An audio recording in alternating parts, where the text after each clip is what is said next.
So we have started our new unit, that is magnetic effect of electric current. In the previous lecture we studied Oersted experiment and how electric and magnetic field are related.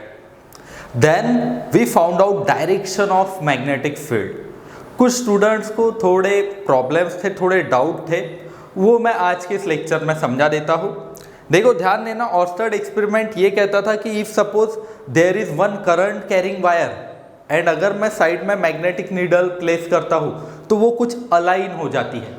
That means electric current की वजह से, current carrying wire की वजह से magnetic field produce होगी, ये उनका कहना था।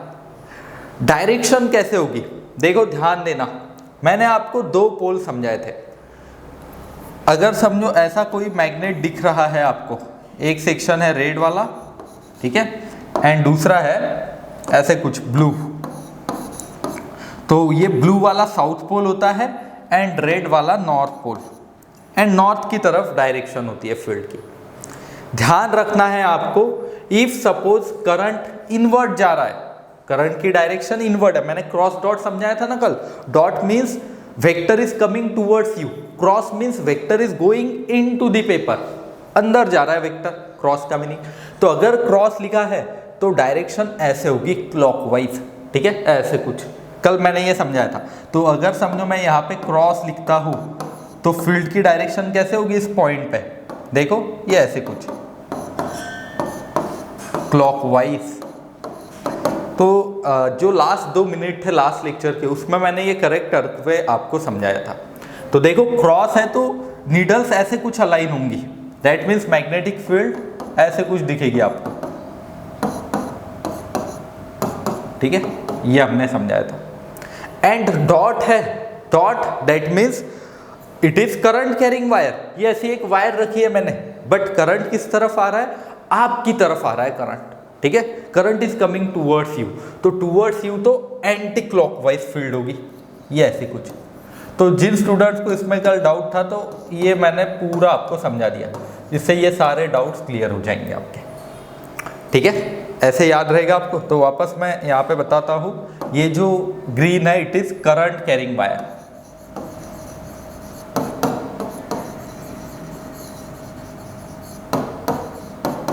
कौन सी वाली, ये वाली हो गई, ये वाली हो गई, ये वाली हो गई, these all are current carrying wire.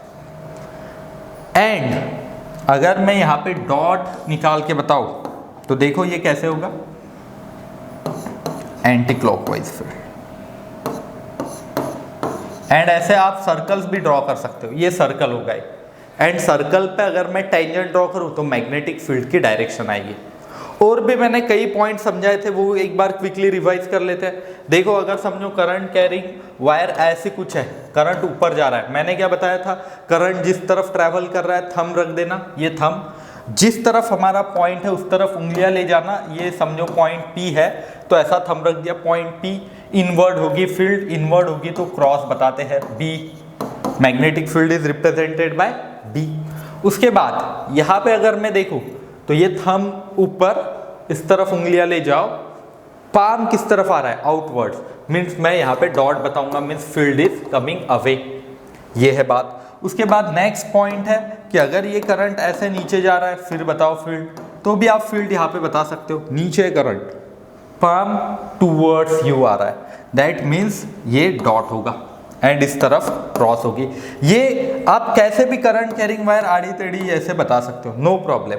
आपको सिर्फ थंब रखना है, पॉइंट को देखना है एंड प्रेस करना है। राइट हैंड पाम रूल से आप डायरेक्शन ऑफ मैग्नेटिक फील्ड निकाल सकते हो, ये हमने कल पढ़ाया था आपको। उसके बाद अगर समझो सर्कुलर लूप है तो सर्कुलर लूप की तो केसेस ये ऐसे कुछ होती है, ध्यान देना,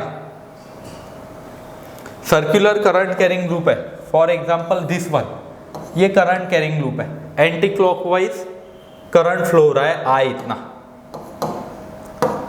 ठीक है, तो मैग्नेटिक फील्ड की डायरेक्शन जो रेड से होगी वो होगी ऐसे कुछ डॉट, ठीक है, ये ऐसे आएगी मैग्नेटिक फील्ड, बी ऐसे होगी।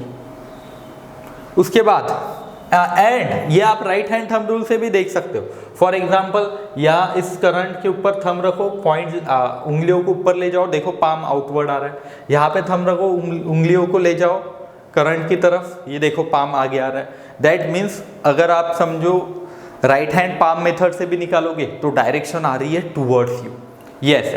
तो एंटी क्लॉकवाइज करंट फील्ड होगी, जो मैं देखो मैं करंट कैरिंग वायर हर बार ग्रीन से बता रहा हूँ, फील्ड रेड से बता रहा हूँ, जिसमें आपको समझने में आसानी होगी। और आगे देखते हैं, इफ सपोज क्लॉकवाइज करंट है तो फील्ड कैसे होगी, फील्ड इज इनवर्ट, बी की वैल्यू इनवर्ट। करंट कैसे है, क्लॉकवाइज, ये होगा क्लॉकवाइज करंट, फील्ड इनवर्ट निकल के आएगी, आ जाएगा आपको ये सब। और मैंने एक दो पॉइंट समझाए थे, अगर समझो ऐसा कुछ है एंड आप यहां से ऑब्जर्व कर रहे हो, ध्यान देना है आपको, एंटी क्लॉकवाइज अगर आपको दिख रहा है तो field is towards you, field is towards you if this current is anti clockwise, ठीक है। एंड दूसरा पॉइंट कि अगर ये क्लॉकवाइज आपको दिख रहा है,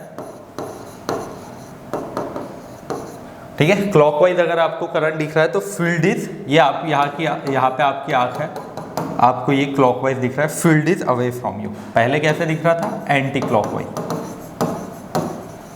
एंड दूसरी बार क्लॉकवाइज, तो फील्ड कैसे होगी, आपसे दूर जाएगी, फील्ड अवे होगी।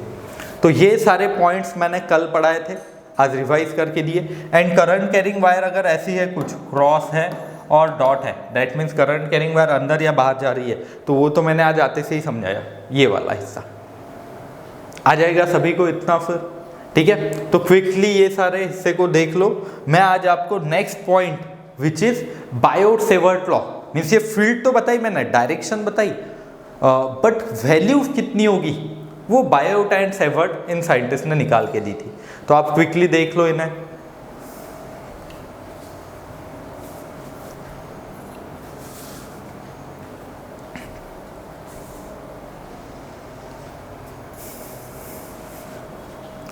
देखो अब next point is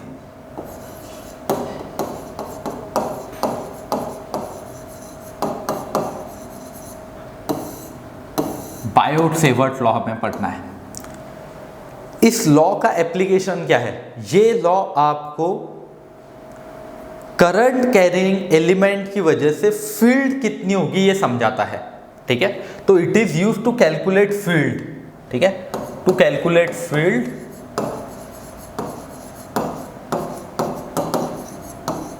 because of current carrying element.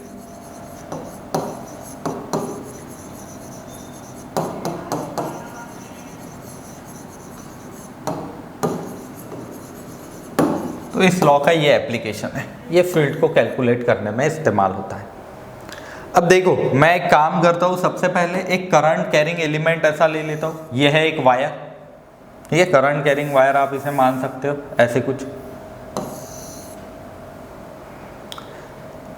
अब मुझे क्या करना है, यहाँ पे एक करंट कैरिंग एलिमेंट, छोटा सा एलिमेंट मैं ले लेता हूँ,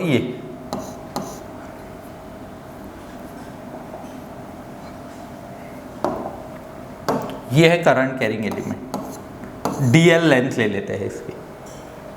करंट कितना फ्लो हो रहा है, करंट जो ग्रीन वायर में बताया मैंने, I इतना करंट फ्लो हो रहा है।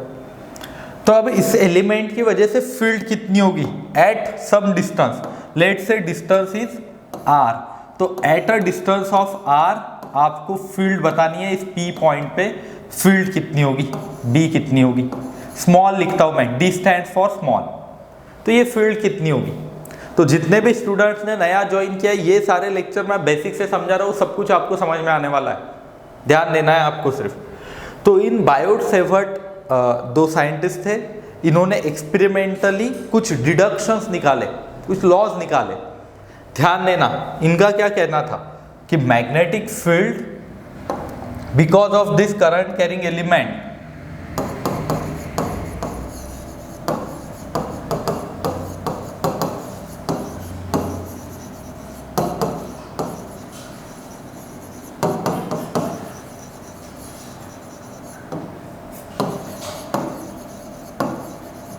ठीक है, एंड मैग्नेटिक फील्ड, एक minute, current carrying element DL is और कुछ पॉइंट्स है ध्यान देना है आपको। मैग्नेटिक फील्ड को dB मैं लिख देता हूं। तो पहला पॉइंट ये है कि this field is directly proportional two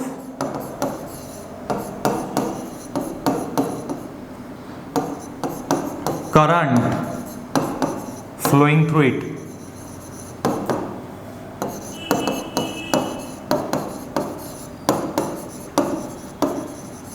means जितना ज़्यादा करंट फ्लो होगा उतनी ज़्यादा मैग्नेटिक फील्ड। ये तो ऑब्वियस भी है, बट ऑब्वियस है कि जितना ज़्यादा आप करंट पास करवाओगे वायर से, फील्ड की वैल्यू बढ़ती जाएगी, डिफ्लेक्शन और ज़्यादा होगा। थोड़ा लास्ट लेक्चर में भी मैंने इसकी आपको हिंट दे दी थी। बीन साइंटिस्ट ने तो एक मस्त फॉर्मूला बना के दिया है आपको।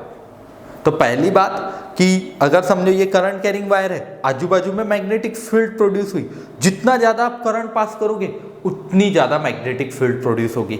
That means I can say that dB is directly proportional to current. ठीक है, ये आपको याद रखना पड़ेगा। और आगे पॉइंट दूसरा,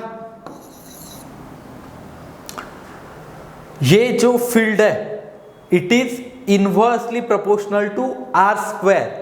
जितने दूर जाएगा पार्टिकल, जितने दूर का हम पॉइंट लेंगे तो वो उतनी फील्ड कम होगी।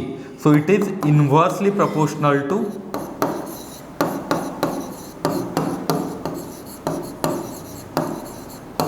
Square of distance between element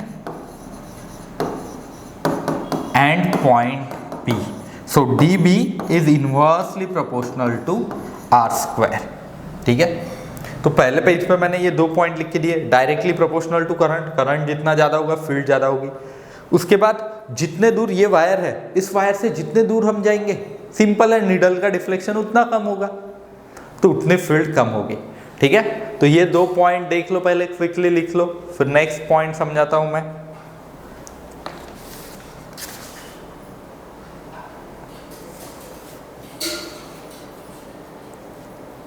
ठीक है, next point is third point. ये जो लेंथ dl है, करंट कैरिंग एलिमेंट की लेंथ, ये ज्यादा होगी तो फील्ड भी ज्यादा होगी। तो मैं नेक्स्ट थर्ड पॉइंट लिख सकता हूं, this dB is directly proportional to, और field is directly proportional to current carrying element.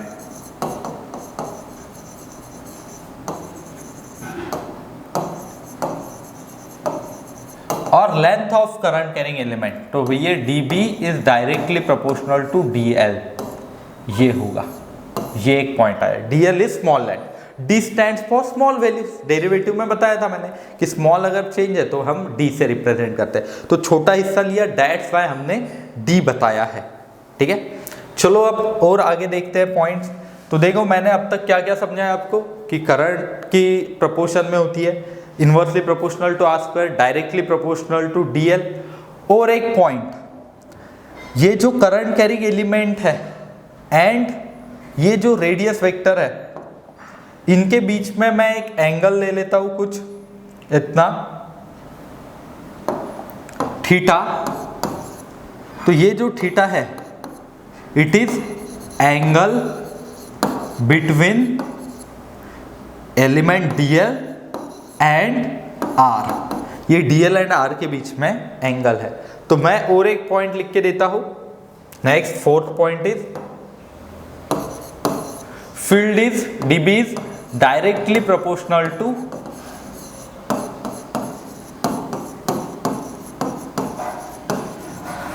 Sign of angle between, देखो sine of angle between current carrying element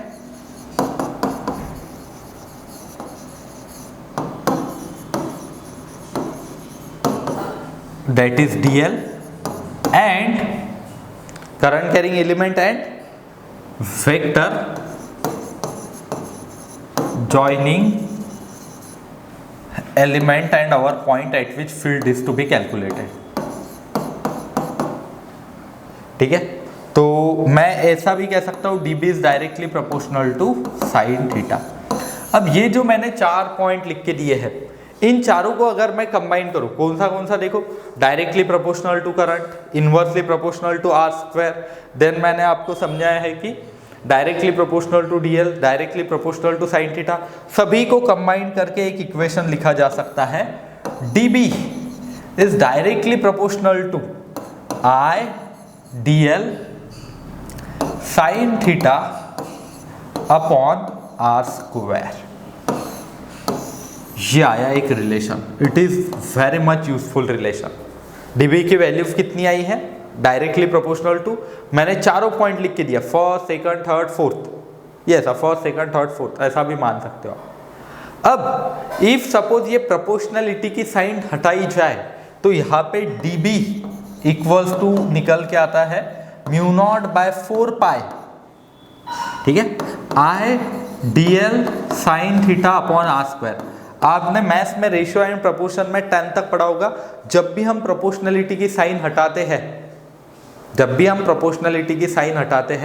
एक कांस्टेंट निकल के आता है, यहाँ पे उस कांस्टेंट को म्यू नॉट बाय 4 पाई कहते हैं, ठीक है।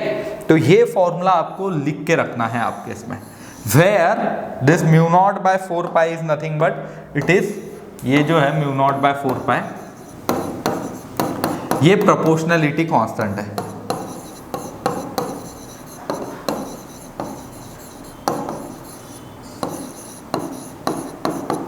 ठीक है। ये न्यू वर्ड है आपको, ये म्यू एक न्यू वर्ड है, इसे क्या कहते हैं, परमेबिलिटी ऑफ फ्री स्पेस, ये समझाता भी हूं मैं, आगे लिख के भी देता हूँ। 4 एंड पाई तो पता है आपको, बट ये फॉर्मूला आपको लर्न करके रखना है, एटलीस्ट 30 टाइम्स 50 टाइम्स लिख लो कि एक आधा करंट कैरिंग एलिमेंट है। जैसे आपने स्कूल में सोलोनॉइड वगैरह देखे होंगे, सोलोनॉइड रहते थे ना, कि एक समझो ये बार है, इसके ऊपर हम करंट कैरिंग वायर वाउंड करेंगे एंड फील्ड देखेंगे, तो वो भी आप निकाल सकते हो बायट-सैवर्ट लॉ का यूज़ करके। और आगे एम्पियर लॉ भी आता है इन्हें ही सॉल्व करने के लिए, वो इससे भी और सिंप्लीफाइड वर्जन होता है ये, बट बड़ा फॉर्मूला है, आपको अभी स्टार्टिंग में इतने बड़े फॉर्मूले देखने मिल रहे हैं, तो आपको लर्न करके रखना होगा, ठीक है। इस फॉर्मूला को लिख लो, मैं वो कुछ और इसके पॉइंट्स बताता हूँ, वेक्टर फॉर्म में भी इसको लिख के बताऊँगा, ठीक है।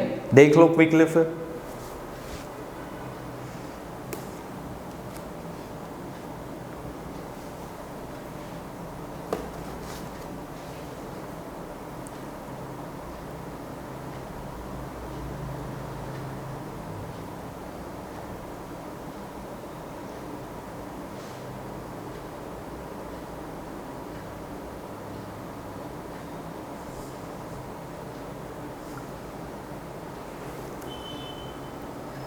ठीक है, आ जाएगा। देखो अब आगे नेक्स्ट, आप स्क्रीनशॉट भी निकाल के लिख सकते हो, कोई दिक्कत नहीं, पॉज करके भी वीडियो को लिख सकते हो। ध्यान देना आप, ये जो यहाँ पे म्यू नॉट बाय 4 पाई आया है, इट इज प्रोपोर्शनलिटी कांस्टेंट, जिसकी वैल्यू होती है mu naught by 4 pi equals to 10⁻⁻⁷। And इसमें इस म्यू नॉट को क्या कहते हैं, यूनिट भी लिख के देता हूँ, फाइंड करके लिख के दूंगा। Mu naught is nothing but permeability of free space, ये एक नाम है इसका। देखो जैसे ग्रेविटेशन में आपने जी देखा होगा, कैपिटल जी 10th में होता है, स्टेट बोर्ड के लिए फर्स्ट यूनिट है, उसके बाद सीबीएसई में 9th में ही यूनिट था, तो उसमें जैसे कैपिटल जी कांस्टेंट आता है, यहाँ पे कांस्टेंट आया है mu naught by 4 pi.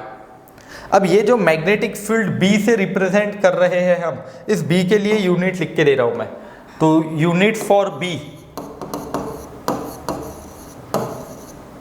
B के लिए यूनिट जो है, B is measured in tesla. Tesla ये एक यूनिट है, टेस्ला की गाड़ियां भी आती है, कंपनी भी है एक बड़ी टेस्ला, ठीक है। उसके बाद यूनिट जो है वेबर पर मीटर स्क्वायर, ये है, ठीक है। और यूनिट जो है it is Gauss. Newton ampere per metre ऐसे भी आता है, क्योंकि बी के लिए मीन्स फोर्स के लिए आई बी एल ऐसा फॉर्मूला आता है, ठीक है। तो एक न्यूटन पर एम्पियर मीटर ये भी यूनिट मिलता है, तो ये अलग अलग यूनिट है। हम जो यूज़ करते हैं ऐसा unit Tesla, Tesla is used. अब अगर समझो आपको म्यू नॉट का यूनिट निकालना है, कैसे निकालोगे देखो जरा, ध्यान दो। फॉर्मूला क्या था बी के लिए, डीबी के लिए फॉर्मूला कितना था अभी देखो, mu naught by 4 pi I d l sine theta upon are square. So dB के लिए टेस्ला टी लिख देता हूं मैं, equals to mu naught current के लिए एम्पियर, डीएल लेंथ के लिए metre, upon are square that is distance square के लिए मीटर स्क्वायर। तो 1 मीटर कैंसल, म्यू नॉट के लिए फॉर्मूला आया है और यूनिट्स आया है टेस्ला मीटर पर एम्पियर। तो जो पहला यूनिट होता है यूनिट एंड डायमेंशंस, उसमें थोड़े बेसिक ही आपको यूनिट्स मैकेनिक्स के दिए जाते हैं। अब ये जो एक्स्ट्रा यूनिट है, आपको क्वेश्चन तो पहले ही यूनिट में मिलते कि म्यू नॉट के यूनिट फाइंड करो, वो ऐसे यहाँ से आप फाइंड कर सकते हो यूनिट डायमेंशंस, ठीक है। एंड ये जो म्यू नॉट बाय 4 पाई की वैल्यू है, इसके लिए यूनिट टेस्ला मीटर पर एम्पियर। म्यू नॉट की वैल्यू कितनी होगी यहाँ से बता सकते हो आप, mu naught equals to 4 pi into 10⁻⁻7 tesla metre पर एम्पियर। 4 पाई मल्टीप्लाई में हो जाएगा राइट हैंड साइड में, नो प्रॉब्लम, आ जाएगा आपको, ये सिंपल है। चलो फिर और आगे बढ़ते हैं थोड़ा।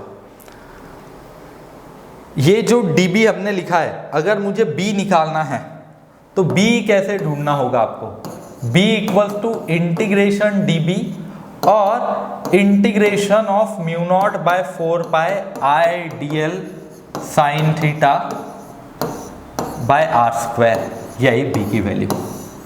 अब ये इंटीग्रेशन एक सिंबल है न्यू, बहुत सारे बच्चों ने लेट ज्वाइन किया है तो उनके लिए ये न्यू होगा। वैसे मैंने बेसिक कैलकुलस में ये पढ़ाया था, आपको एक सेपरेट फोल्डर भी मिलेगा इंटीग्रेशन का, तो साइमल्टेनियसली आप वो भी देख सकते हो। भले ही अब यहाँ पे फॉर्मूले इंटीग्रेशन के ज़्यादा नहीं लगेंगे और एंड रिजल्ट भी याद किए तो आपका काम हो सकता है, तो इस साइन से डर मत जाना। ये अगर साइन दिख रही है तो कोई डरने की ज़रूरत नहीं, सिर्फ छोटे एलिमेंट के लिए वैल्यू इतनी डीबी के जितनी, जो मैंने छोटा एलिमेंट बताया था ना, देखो यहाँ पे जो मैंने स्मॉल एलिमेंट बताया है, स्मॉल एलिमेंट के लिए वैल्यू डीबी, पूरे एलिमेंट के लिए निकालनी है तो छोटे छोटे डीबी को सम करना होगा और हम कह सकते हैं इंटीग्रेट करना होगा। तो देखो आफ्टर इंटीग्रेशन हमें ऐसे कुछ मिल जाएगा ये। तो इसमें फिर जो भी अलग अलग एलिमेंट है, जैसे वायर है तो वायर, लूप है तो लूप, उनकी वैल्यूज हम पुट करेंगे एंड ये बी के लिए आंसर निकालने की कोशिश करेंगे, ठीक है। बट ये जो मैंने सारे आंसर्स बताए हैं, ये फॉर्मूलेस कहाँ पे अप्लाई हो रहे हैं, फ्री स्पेस के अंदर। अगर मैं मीडियम के अंदर ले जाऊं तो ध्यान देना है आपको, ठीक है। इन मीडियम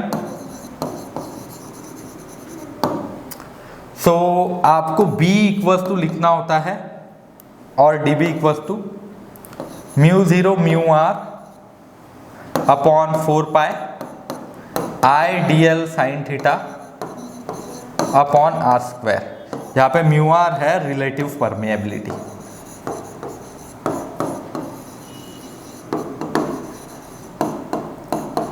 रिलेटिव परमेएबिलिटी क्या होगी, मीडियम एंड एयर, ये है, इनके रेशियोज लेना है, ठीक है। आ जाएगा आपको, तो इतना लिख लो, मैं क्विकली और आगे बताता हूँ, थोड़ा वेक्टर लॉ वगैरह समझा देता हूँ आपको, वेक्टर फॉर्म समझाता हूँ।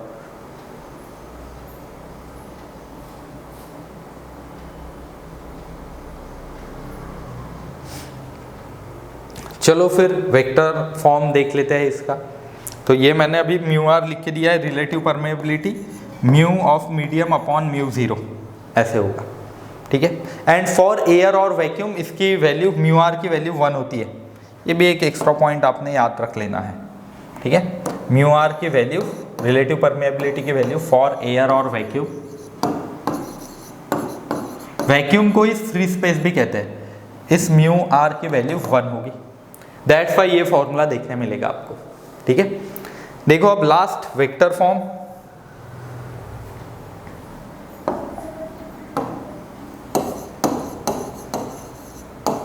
वेक्टर फॉर्म काफी ज्यादा इंपॉर्टेंट है। तो dB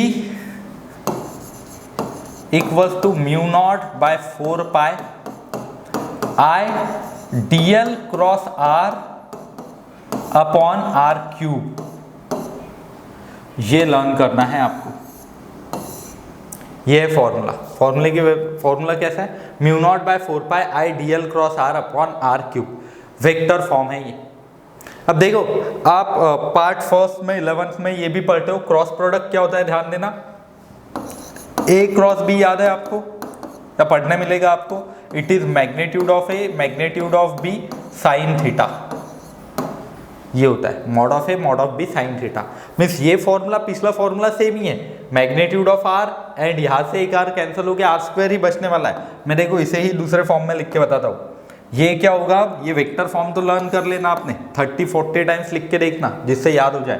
तो डी को मैं ऐसा भी लिख सकता हूँ अब, mu naught by 4 pi I dl sine theta into r upon r cube. तो ये कैंसल, ये आर स्क्वायर हो जाएगा। तो dB की वैल्यू कितनी होगी, mu naught by 4 pi I dl sine theta upon are square, ये होगा। ठीक है, तो जो पिछला वाला है वही फॉर्मूला निकल के आता है। तो ये mod of A mod of B sine theta, it is nothing but cross product, इसे ही क्या कहते हैं, वेक्टर क्रॉस प्रोडक्ट।